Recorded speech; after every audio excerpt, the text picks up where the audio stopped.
Sperm यानी शुक्राणु। Ejaculation के बाद इन्हें एक बहुत लंबी रेस में हिस्सा लेना होता है। वैसे तो दौड़ सिर्फ 20 सेंटीमीटर की ही लगानी है, लेकिन इस छोटे से स्पर्म के लिए ये वैसा ही है जैसा आपके लिए 500 किलोमीटर पैदल चलना, यानी खूब मेहनत का काम।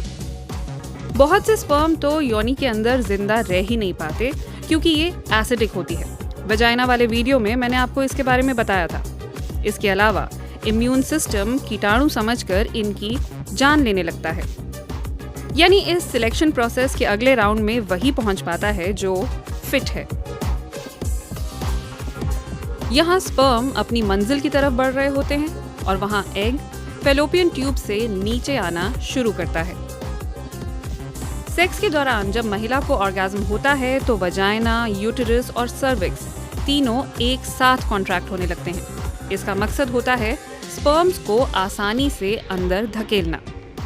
जब तक ये कॉन्ट्रैक्शन चलता है, स्पर्म बिना मेहनत के तैरते रहते हैं, पर जैसे ही ये रुकता है, इन्हें अपनी मोटर ऑन कर बिना किसी मदद के खुद ही आगे बढ़ना पड़ता है।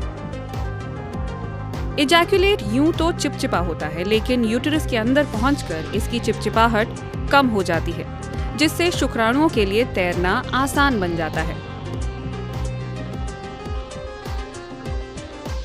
और फिर यूटेरस की दीवारें रास्ता दिखाने में मदद भी करती हैं। रिसर्च अब तक इस बात का पता नहीं लगा पाई है कि फैलोपियन ट्यूब कैसे ये संदेश भेजती है कि अंडा नीचे की ओर आ रहा है, लेकिन इतना जरूर पता है कि फैलोपियन ट्यूब की सतह पर छोटे छोटे बाल जैसे फिलामेंट होते हैं। ये मिलकर अंडे को धकेलते हैं ताकि वो स्पर्म के पास पहुंच सके।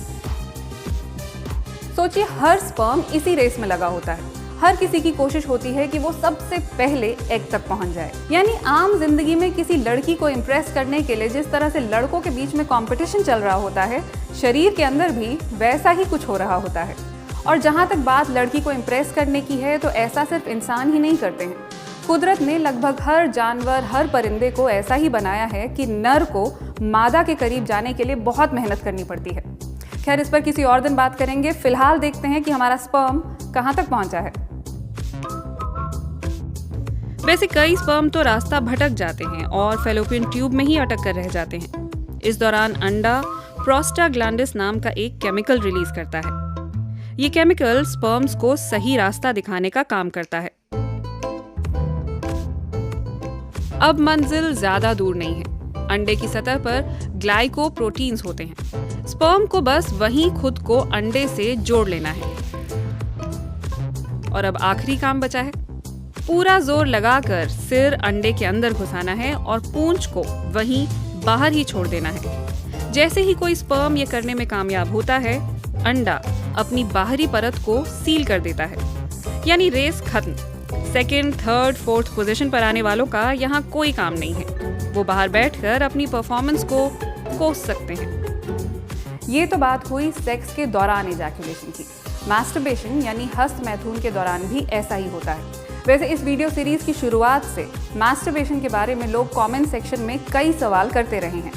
फिल्म में हम छोटी सी डब्बी लिए हीरो को स्पर्म डोनेशन के लिए कमरे में जाते हुए तो देखते हैं, लेकिन इस पर बात करने में हम कंफर्टेबल नहीं होते हैं। आप में से कई लोग लगातार सवाल कर रहे हैं कि क्या ये सेहत के लिए बुरा है, क्या इससे जुड़ी धारणाएं सच हैं। तो आइए आपके सभी सवालों के जवाब देते हैं और जानते हैं कि मास्टरबेशन के बारे में साइंस का क्या कहना है। अमेरिका में हुए एक सर्वे में 93% पुरुषों और 89% महिलाओं ने माना कि वो मास्टरबेट करते हैं। जर्मनी के आंकड़े भी लगभग ऐसे ही हैं। भारत में ऐसा सर्वे नहीं हुआ है, लेकिन दुनिया के ज्यादातर मजहबों में इसे बुरे कर्म या पाप से जोड़कर देखा जाता है। लोगों को इससे रोकने के लिए अजीब अजीब भ्रांतियां फैलाई जाती हैं, जैसे मास्टरबेट करने से चेचक हो सकता है, या फिर हाथों में बाल निकल आते हैं, या टीबी हो जाता है। कोई कहता है कि इसके कारण आप अंधे, बहरे और यहाँ तक कि पागल भी हो सकते हैं। साइंस और रिसर्च इन सब दावों को खारिज करती है, बल्कि ताज़ा शोध तो ये कहते हैं कि मास्टरबेट करना सेहत के लिए अच्छा होता है। इससे शरीर में खुशी वाले हार्मोन की मात्रा बढ़ती है, तनाव घटता है। इससे दिल की धड़कनें भी बढ़ती हैं, जिसके कारण आप ज्यादा कैलोरीज खर्चते हैं और फिट रहते हैं। नींद भी अच्छी आती है। महिलाओं को मैस्टरबेशन सिर दर्द से और पीरियड्स में होने वाले दर्द से निजात दिला सकता है। इससे सिस्ट बनने का खतरा भी कम होता है और प्रोस्टेट कैंसर का भी। कुछ रिसर्च रिपोर्ट्स तो ये भी कहती हैं कि हफ्ते में 2 से 3 बार मैस्टरबेट करने से पुरुषों के स्पर्म की क्वालिटी बेहतर हो जाती है। और पार्टनर अगर इस बारे में एक दूसरे से खुलकर बात करें तो वो एक दूसरे को बेहतर समझ सकते हैं, जिससे सेक्स में ज्यादा आनंद मिल सकता है। लेकिन हाँ, अगर ये लत में तब्दील हो जाए, अगर आप इसके अलावा और कुछ सोच ही ना पाएं, अगर पोर्न देखना आपकी मजबूरी बन जाए, तो आपको फायदा कम और नुकसान ज्यादा होगा।